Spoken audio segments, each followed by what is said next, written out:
Buenas tardes a todos y bienvenidos a la Casa Museo Martín Alonso Pinzón, en la Casa de los Hermanos Pinzones.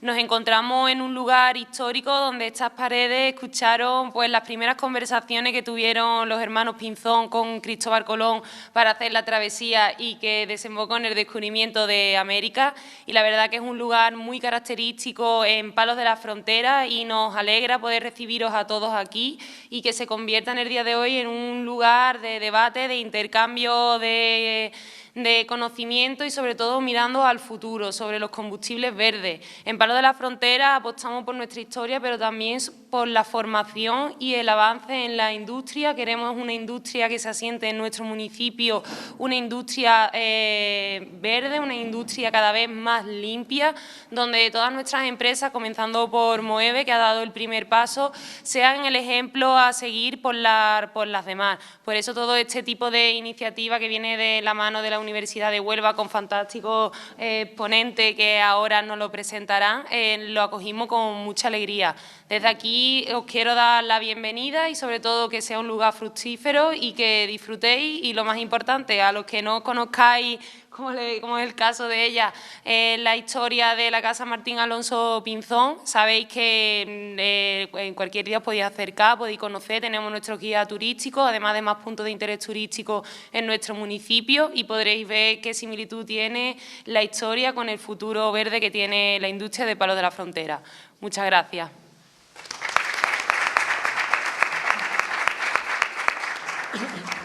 Agradecer también la presencia, por supuesto, de los tres ponentes que tenemos hoy en día. Tenemos por parte de la empresa Mueve de AIQB a Carmen Jiménez. Por parte de la Universidad de Huelva tenemos a el profesor José Manuel Andújar, que va a hablar del tema de combustibles verdes para aviones, el tema en el que estamos hoy en esta tarde. Y por parte también de la universidad, Juan Campos, que nos va a hablar en este caso un poco de la versión del patrimonio del lugar en el que nos encontramos. Van a ser unos turnos de 10 minutos cada intervención. Empezará Juan Campos hablando del lugar y posteriormente por parte de la empresa y por parte de la universidad. Una vez que termine esos 10 minutos de intervención de cada uno de los ponentes, pues abriremos un debate con el público presente, a que también agradezco la presencia de todos en esta tarde de hoy. Y bueno, pues después de ese debate pues también tendremos una merienda y bueno, pues la idea es, de una forma distendida y amena, pues hablar sobre temas importantes que están muy en boga hoy en día, sobre temas de tecnología como son los combustibles verdes. Muchas gracias y bueno, voy a hacer una pequeña presentación previamente de los ponentes y ahora comenzamos con las intervenciones. Juan Manuel Campos Carrasco ha sido catedrático de Arqueología de la Universidad de Huelva y la persona que creó e impulsó el área de Arqueología de nuestra universidad. También ha sido vicerrector de investigación, ha sido decano de la Facultad de Humanidades, director del Centro de Investigación de Patrimonio Histórico, Cultural y Natural, ha sido director también del Grupo Urbanitas, ha dirigido más de 30 proyectos a nivel europeo, también ha estado en América, en África, es autor de 450 publicaciones y director de más de 25 tesis doctorales, ha recibido 5 premios de investigación y numerosas distinciones como la Medalla de la Universidad de Huelva, la del Ayuntamiento de Palos en concreto, la Universidad de Huelva y también la bandera de Andalucía. Hoy tenemos el privilegio de escuchar a quien ha hecho de la arqueología un pilar fundamental en nuestra universidad para descubrir la historia y el legado, en este caso, que encierra la Casa Museo Martín Alonso Pinzón. Por parte de Mueve, Carmen García Jiménez, ella es graduada en Ingeniería Química Industrial por la Universidad de Huelva, atesora varios años de experiencia como ingeniera de procesos en Mueve, donde ha participado en diversos proyectos relacionados con la producción de biocombustibles, entre ellos la transformación de la unidad Gulfinish del Parque Energético La Rábida. Y en el centro estaría el profesor José Manuel Andújar Márquez, él es ingeniero técnico industrial, licenciado en Ciencias Físicas y doctor ingeniero químico, es catedrático de Ingeniería de Sistemas y Automática de la Universidad de Huelva, donde dirige el Centro de Investigación en Tecnología, Energía y Sostenibilidad.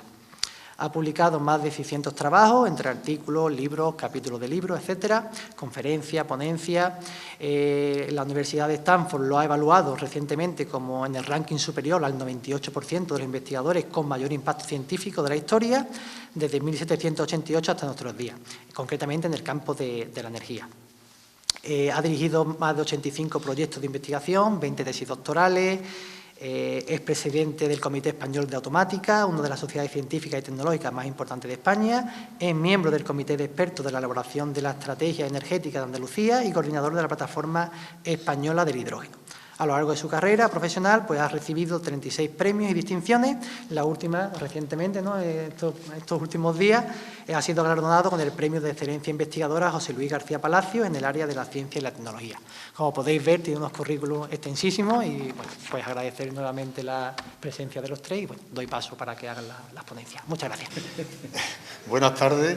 Muchas gracias a la alcaldesa de Pablo por acogernos, como siempre, con esa amabilidad que le caracteriza. Gracias a la Universidad de Huelva, a mi universidad, por haberme invitado a este acto, especialmente a la vicerrectora Reyes Sánchez y al Alberto Palma, el profesor Alberto Palma, director de la Unidad de Cultura Científica, por invitarme a compartir un rato con vosotros. Iba a decir que me sentí un poco extraño en este mundo tan industrial, pero lo compensa que estoy aquí casi en mi casa, porque son muchas las veces que he tenido la oportunidad de conferenciar en esta maravillosa sala. Me han pedido que en solo 10 minutos les cuente a ustedes, les contextualiza el lugar donde nos encontramos. Como esto va de energía verde y de aviones, pues yo lo tengo fácil porque supongo que no les costará demasiado entender las cosas que yo voy a decir. Trataré de ser ameno porque sé que es algo probablemente ajeno a vuestras especialidades. Antes de hablar de la Casa de los Pinzón, es conveniente que toque dos temas. Primero, lo que es la villa de Palo, la villa medieval de Palo.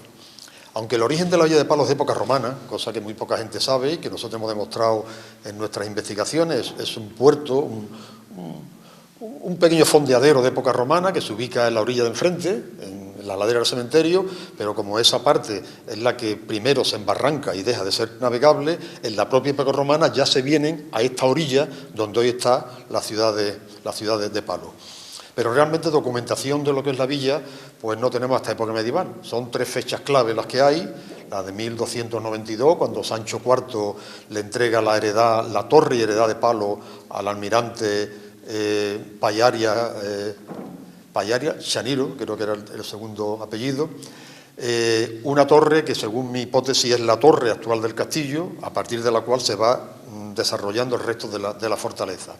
La segunda fecha es cuando el rey Alfonso XI de Castilla le entrega estas tierras a los nobles Alfonso Carro y a su esposa doña Berenguela, y la tercera, que es la más importante, la de 1279, cuando Juan I le entrega al Val Pérez de Guzmán la villa, que es al que se considera el verdadero fundador de la villa, ya que la repuebla con 50 familias y desarrolla, digamos, su industria, bueno, no es una industria, su actividad agrícola.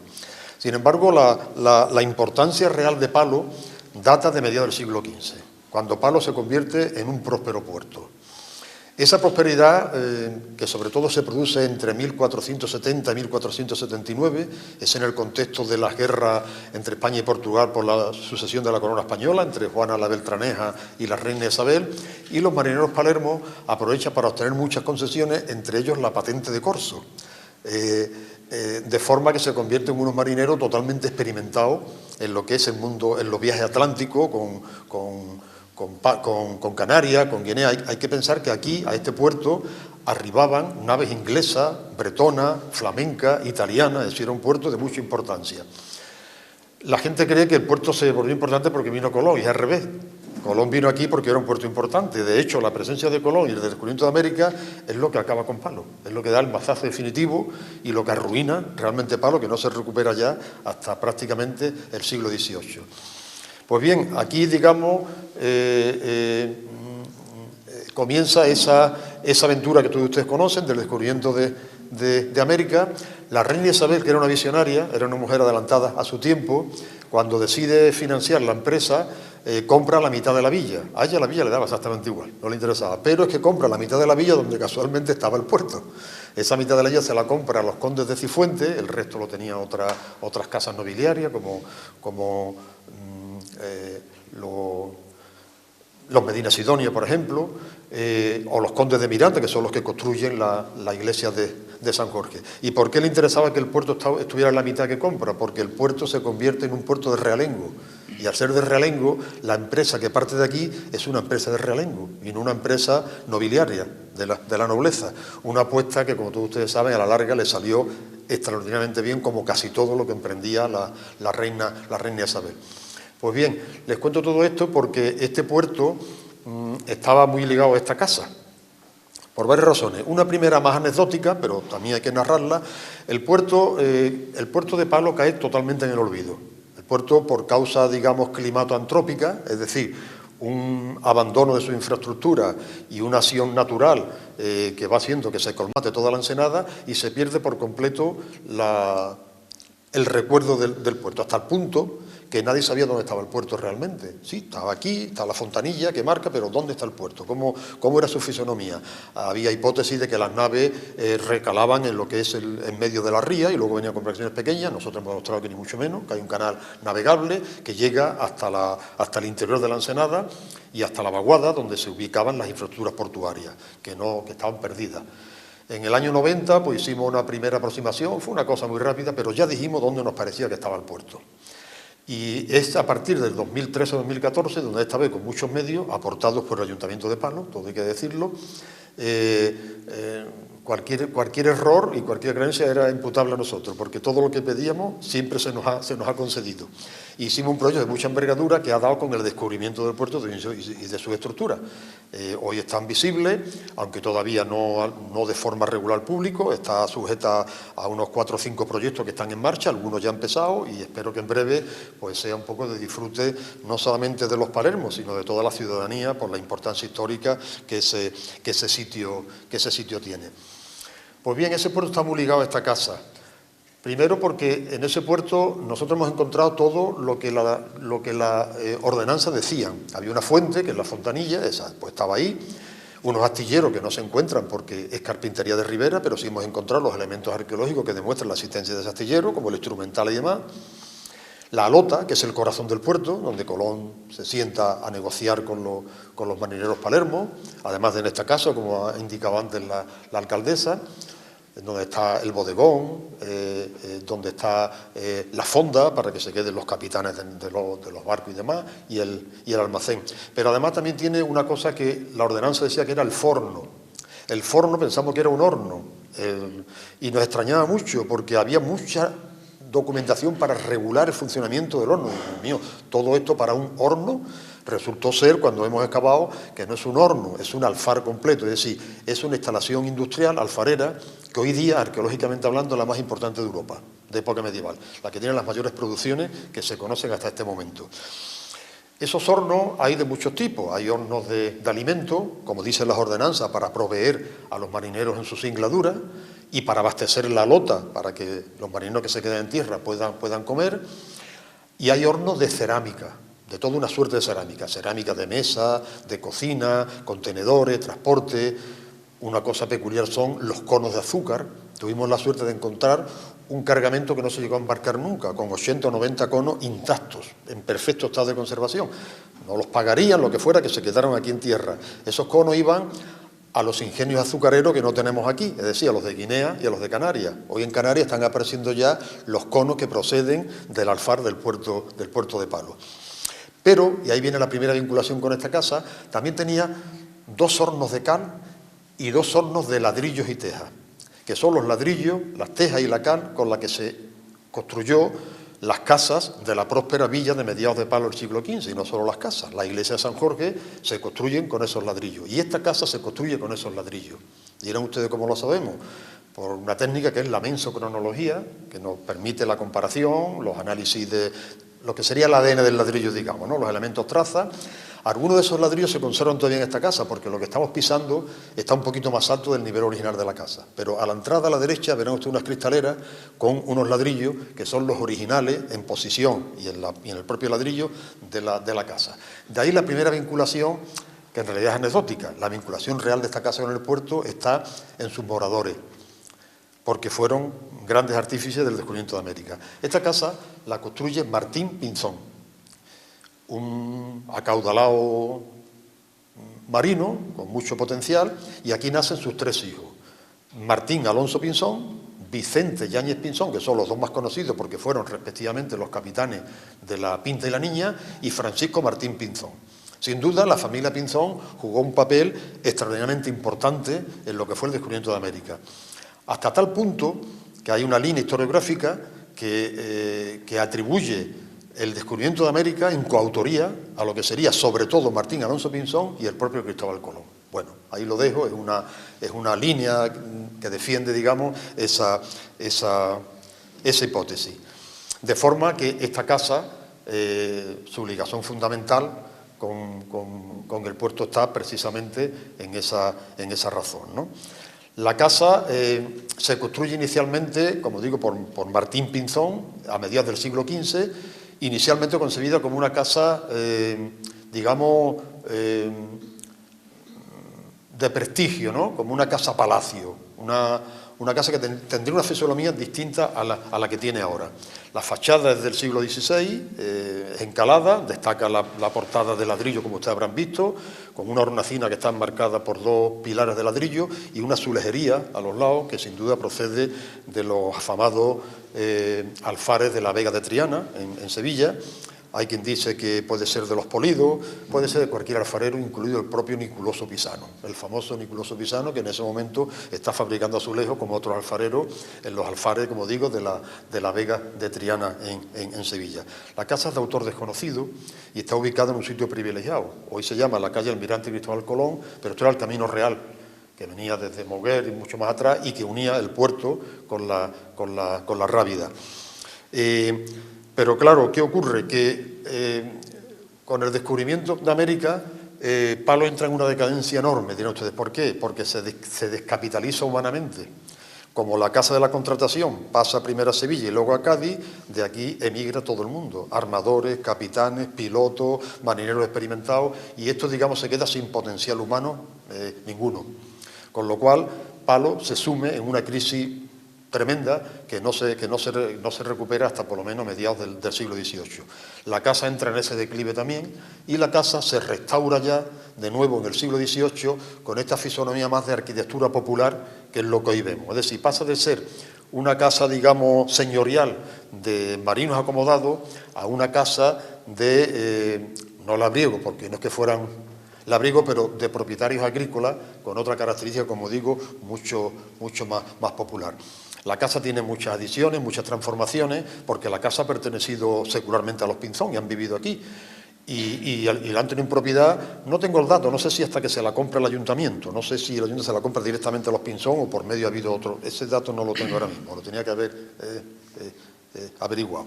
El caso es que en 1969 el ayuntamiento compra la casa y con ayuda de la Junta de Andalucía la remozan, la restauran, conservando ese aire de arquitectura popular que ya tenía, para convertirla un poco en la sede del legado de los Pinzón y, en definitiva, del legado americanista de la Villa de Palos. La casa, que tiene dos cuerpos, sería más grande, tendría tierra y huertas en el entorno, que, como digo, las ha ido perdiendo, pero, como le digo, que las familias se van arruinando, la casa entra en declive y no será hasta el siglo XVIII, como digo, cuando se restaura de nuevo. Ustedes han atravesado un patio andaluz para llegar hasta aquí, que tiene una cocina, tiene un pozo, una especie de atrio y tiene una bodega, que es esta. Donde estamos en la bodega de la casa. Esta bodega se restaura en este estilo medieval, como están ustedes viendo, gracias a un acuerdo del ayuntamiento con la Fundación CECSA. Precisamente, y hoy estamos aquí como EVE, parece que ha sido casual, no era previsto, pero era así, hasta el punto que se llamaba la Sala CESA, se le llamó en algún momento, y esta sala pues se restaura y se concibe como un lugar donde dar conferencias, realizar encuentros, pequeños congresos, para difundir el legado americanista precisamente. Y han sido muchos los congresos, todos los años se hace el Congreso Americanista en esta sala, y yo he tenido la ocasión de dar aquí no sé ya cuántas conferencias, he perdido un poco la cuenta. Pero en definitiva, como digo, la casa en su conjunto se ha convertido en la preservación de la memoria de la familia Pinzón y del legado americanista que la Villa de Palo tiene. Termino porque ya me he pasado unos minutos, perdón. Bueno, termino simplemente dándole las gracias por la atención que me han prestado. Espero que con esta pincelada ustedes al menos se hayan enterado un poquito del lugar donde nos encontramos. Muchas gracias por la atención que me han dispensado.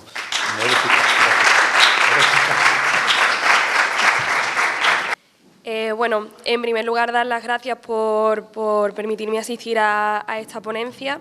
Mi nombre es Carmen García y, bueno, soy ingeniera química.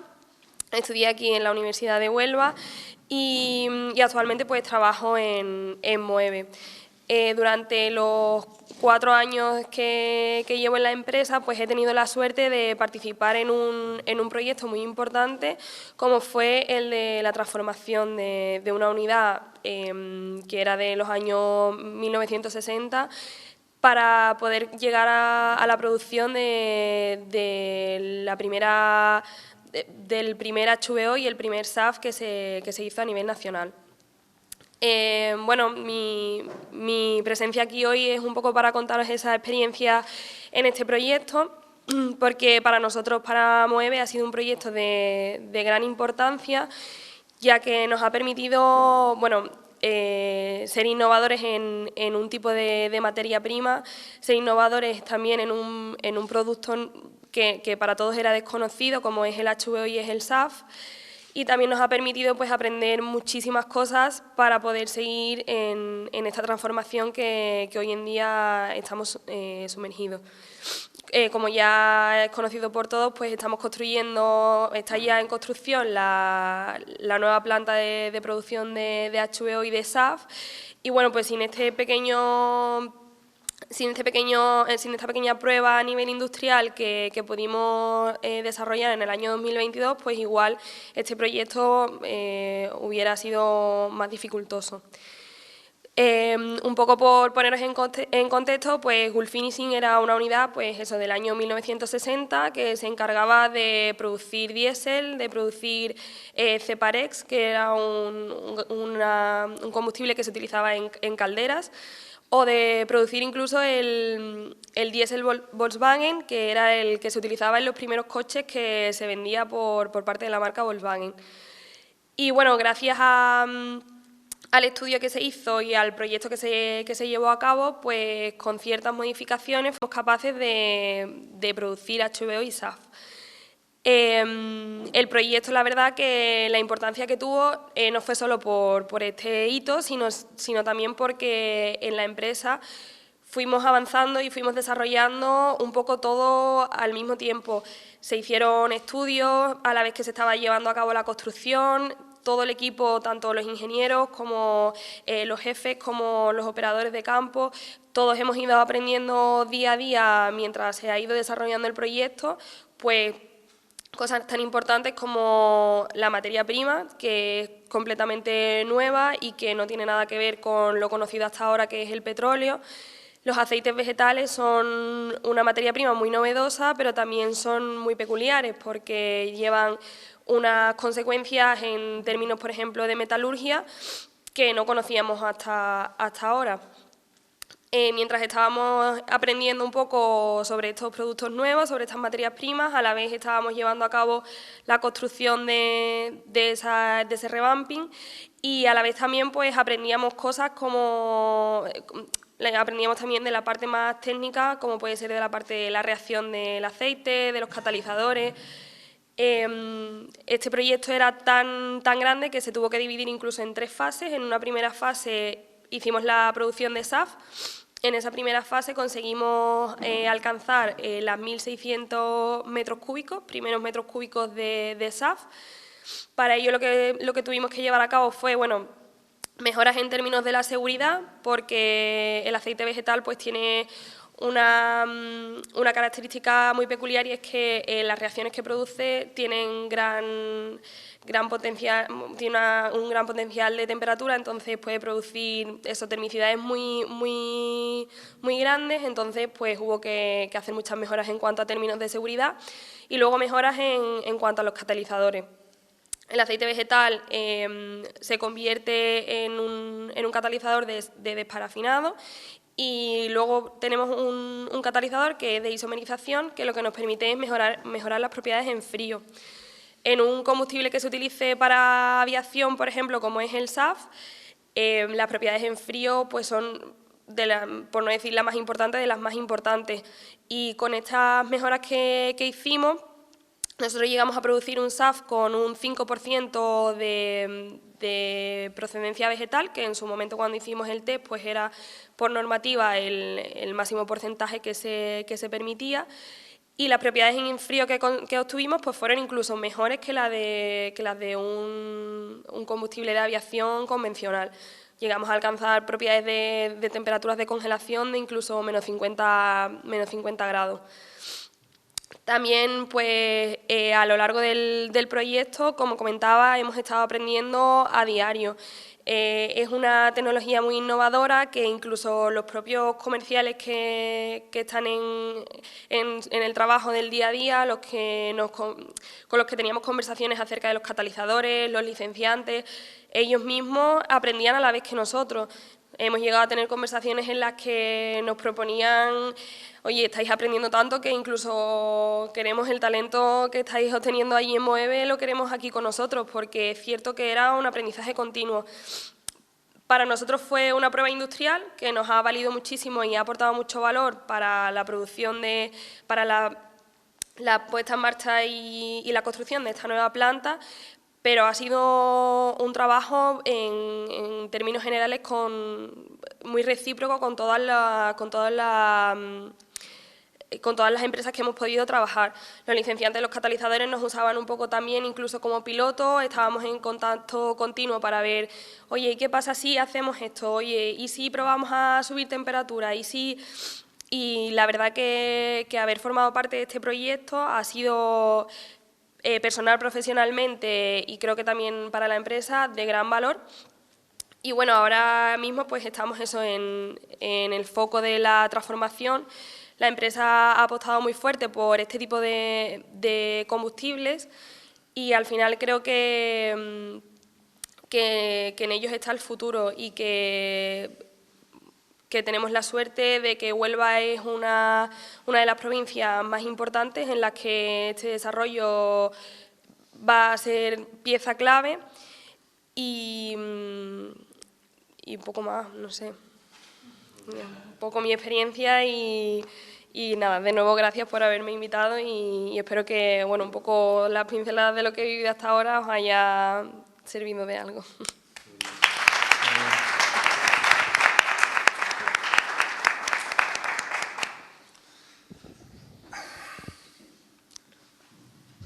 Bueno, después de lo bien que lo han hecho mis predecesores, espero poder al menos empatar.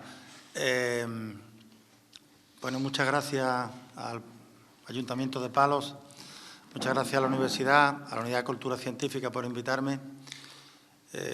Cuando mi colega Juan Campos estaba hablando, estaba yo pensando que, claro, como estamos en la víspera del centenario del Plus Ultra, es que Palos, mucho Palos, ¿eh? O sea, este pueblo, esta ciudad, tiene una trascendencia histórica en el mundo impresionante, con una serie de gestas que afortunadamente estamos empezando a ensalzar y a dar a conocer, que han estado ahí un poco en el olvido, en el oscurantismo, como casi todo lo que ha acontecido en la provincia de Huelva, pero que, repito, afortunadamente se está sacando a la luz. Yo creo que va a ser un gran hándicap cuando el puerto sea visitable, cuando, digamos, se le dé una presencia, una prestancia para que el turismo, pues, digamos, sea un acicate más y forme parte después de todo lo que tenemos ya en La Rábida y en el Muelle de las Carabelas, etcétera. Y espero que con el Plus Ultra, pues también, seguro que Milagro tendrá ya algo en la cabeza para que esto permanezca en el tiempo y también sea una fuente de riqueza y de recuerdo de lo importante, de las gestas tan importantes que ha tenido este pueblo y las que queda por tener, porque afortunadamente, y digo afortunadamente porque estamos viviendo un mundo convulso, ¿verdad? Yo me siento mal, personalmente, porque la fuerza de las armas está pudiendo con la fuerza de la razón. Creo que vamos mal. Y digo esto porque estamos volviendo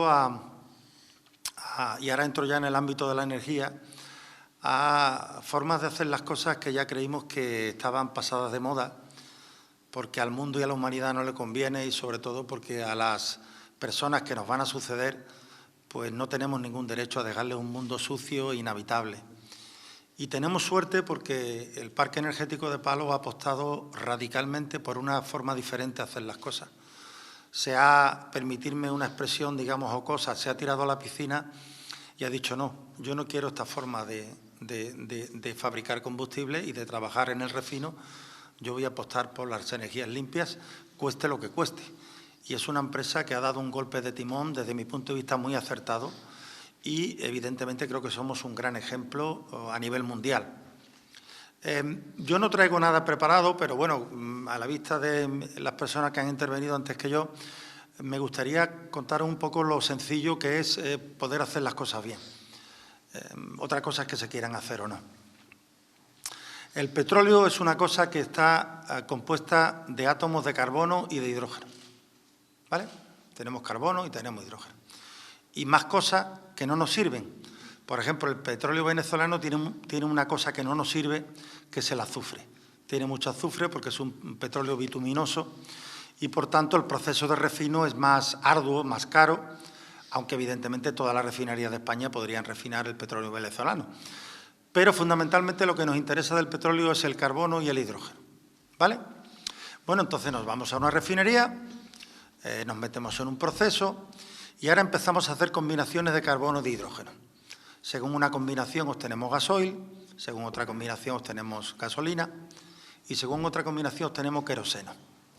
¿Qué es el queroseno? Pues el queroseno es el combustible que utilizan los aviones hoy en día para mover las turbinas. Hoy día ya sabéis que la mayoría de los aviones son a reacción y las turbinas funcionan con queroseno. Y el queroseno pues es un combustible, pues como la gasolina o el gasoil. De hecho, el poder calorífico del queroseno es similar al del gasoil, que se utiliza en la aviación. Claro, tenemos el combustible que es carbono e hidrógeno y ahora necesitamos el comburente, es decir, algo que haga posible que eso arda y se combustione. El comburente es el oxígeno. Pues claro, cuando mezclamos el carbono, el hidrógeno y el oxígeno, pues empezamos a generar una cosa que no nos gusta, que es mala para el mundo, que se llama CO2. Son los famosos gases de efecto invernadero. Luego esa es la situación, es así de fácil. ¿Qué está haciendo Moeve, que lo ha explicado muy bien mi contertulia? Pues dice, bueno, vamos a ver, si yo lo que necesito para hacer combustible es carbono e hidrógeno, pues voy a buscar una forma de obtener el carbono y el hidrógeno que no sea una forma, digamos, a través de combustibles fósiles.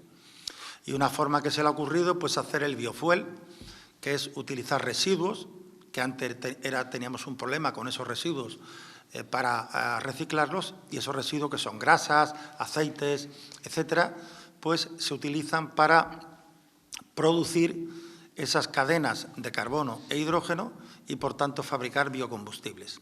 El SAF no es más que el Sustainable Aviation Fuel, es decir, es combustible de aviación sostenible. Eso es el SAF. ¿De acuerdo? Y en este caso, pues en Palo, en su parque energético, liderado por la empresa Moeve, pues somos una referencia mundial en la fabricación de SAF, porque ya hay muchas compañías aéreas que utilizan SAF producido aquí para sus aviones. Alguien podría decir, bueno, ¿tanto contamina un avión? Pues realmente la aviación, si hablamos de porcentajes, no es el gran contaminante del mundo en la generación de CO2, estamos hablando del 2, el 3%, pero las playas se hacen grano a grano, ¿de acuerdo? Por tanto, el 2 o el 3 de aquí, el 5 de allí, el 10 de acá y el 21 de tal, pues podemos llegar, o podríamos llegar al 100% de combustibles no generadores de gases de efecto invernadero. Lo triste y quizás lo retador de lo que estamos hablando es que tenemos tecnología hoy en día para poder tener combustibles que no generen gases de efecto invernadero. La tenemos ya. Por tanto, esta apuesta que hace Moeve, es decir, tenemos la tecnología, vamos a industrializar la tecnología y vamos a hacer que eso sea económicamente viable y que podamos producir las cantidades que se necesitan. Pero claro, llega un momento que uno dice, o una dice, bueno, a ver, tantos residuos, tantas grasas vegetales, tantos aceites vamos a tener como para hacer todo el combustible que necesitamos. No. Por tanto, el biocombustible, que es de lo que estamos hablando, pues es una parte. Y ahora nos estamos planteando hacer otra cosa, que es hacer los combustibles sintéticos. Decimos, bueno, pues si necesitamos carbono y necesitamos hidrógeno, pues resulta que podemos producir hidrógeno de forma renovable, utilizando electrolizadores y energía solar fotovoltaica o energía eólica, que no producen contaminación alguna, pues podemos generar hidrógeno verde.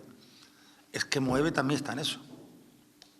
Es decir, no solo se ha preocupado de hacer una planta de SAF y una planta de biocombustible, sino que está llevando a cabo un enorme proyecto sin parangón a nivel europeo para producir hidrógeno verde. De modo que las dos patas de la ecuación las va a tener Moeve, las va a tener Palos y las vamos a tener en Huelva. Las dos formas de poder producir combustibles no generadores de CO2. ¿Qué vamos a hacer? Pues si tenemos hidrógeno producido de forma renovable y por tanto verde, y ahora el CO2 que antes tirábamos a las atmósferas lo capturamos, liberamos el oxígeno, es decir, actuamos como un árbol y nos quedamos con el carbono, pues hemos hecho un combustible completamente limpio. Por tanto, en Huelva, en el Parque Energético de Palos, vamos a tener la mayor tecnología a nivel mundial para poder decir que nosotros fabricamos combustibles limpios. Esto, que puede parecer sencillo, tal como yo quizás lo explique, es muy complejo a nivel tecnológico porque estamos hablando de elaborar muchísima cantidad de combustible como se necesita y como evidentemente hay que hacer para que sea económicamente rentable la instalación de las plantas. Todo esto va a llevar a un enorme, lo está llevando ya, un enorme desarrollo del puerto de Huelva, que una grandísima parte está también en el término municipal de Palos, y a partir de ahí, pues todo lo que es una generación de economía verde, que vamos a ser el ejemplo a nivel europeo. Es decir, estos amantes de la guerra que quieren volvernos al neolítico, bueno, es una forma de hablar, evidentemente. En el neolítico eran mucho más limpios que nosotros. Pero quieren volvernos al siglo XX otra vez, pues nosotros hemos dicho que no, que nos vamos a ir del XXI en adelante y que, por tanto, vamos a ser un ejemplo. En estos momentos, la aviación, ese queroseno que utiliza, que es contaminante, pues va a ser sustituido, está siendo sustituido por los combustibles SAF. ¿Qué es lo que hacemos? Pues en el fondo lo que estás haciendo es quemando ese combustible en una turbina. ¿Hacia dónde vamos? Pues vamos a que probablemente los aviones del futuro, cuando hablo del futuro inmediato, a partir del año 2030, pues no llevarán SAF, probablemente lo que lleven sean hidrógeno puro. Se están fabricando ya turbinas que lo que van a hacer es quemar hidrógeno puro. Al quemar hidrógeno, como no tiene átomos de carbono, al contrario de los combustibles de los que estamos hablando, pues no vamos a generar CO2. Sí generaremos un poco de óxidos de nitrógeno y dióxidos de nitrógeno, pero eso sabemos perfectamente cómo eliminarlos. De hecho, en Huelva también tenemos, en el Parque Energético de Palos, la planta que produce el mejor producto del mundo para quedarnos con la captura de esos dióxidos de nitrógeno, que es Fertiberia, también en el Parque Energético de Palos de la Frontera. Pero para dar ese salto vamos a tener que fabricar aviones diferentes, porque el hidrógeno dentro de un avión genera muchos problemas. El hidrógeno en el avión solo podemos guardarlo de dos formas, o a presión o líquido. El hidrógeno líquido necesita ser enfriado a menos 263 grados centígrados, es decir, muy cerca del cero absoluto. Podéis imaginaros la problemática que conlleva tener que tener el combustible a esa temperatura tan baja y que no haya, digamos, comunicación con el exterior, porque en el momento que la temperatura suba, pues el hidrógeno deja de ser líquido y se convierte en gas. Para que os hagáis idea de una cosa, os voy a poner un ejemplo. Si nosotros cogiéramos un depósito donde hay hidrógeno líquido y metiéramos un café caliente, quitáramos el hidrógeno, metiéramos un café caliente y lo cerráramos, al cabo de la semana nos tomaríamos el café caliente, después de una semana. O sea, tenéis que entender la enorme estanqueidad que tienen que tener este tipo de depósitos. De esto ya sabemos bastante en Huelva con la planta que tenemos de Enagas, porque, como sabéis, el gas natural viene licuado, viene hecho líquido para el transporte en barco, aunque bien es verdad que estamos hablando de casi 100 grados más para transportar gas natural licuado que para transportar hidrógeno. Por tanto, este es el futuro. Palos está en el futuro, Huelva está en el futuro, el parque energético de La Rábida está en el futuro y la punta de lanza es Moeve. Muchas gracias. Muchas gracias.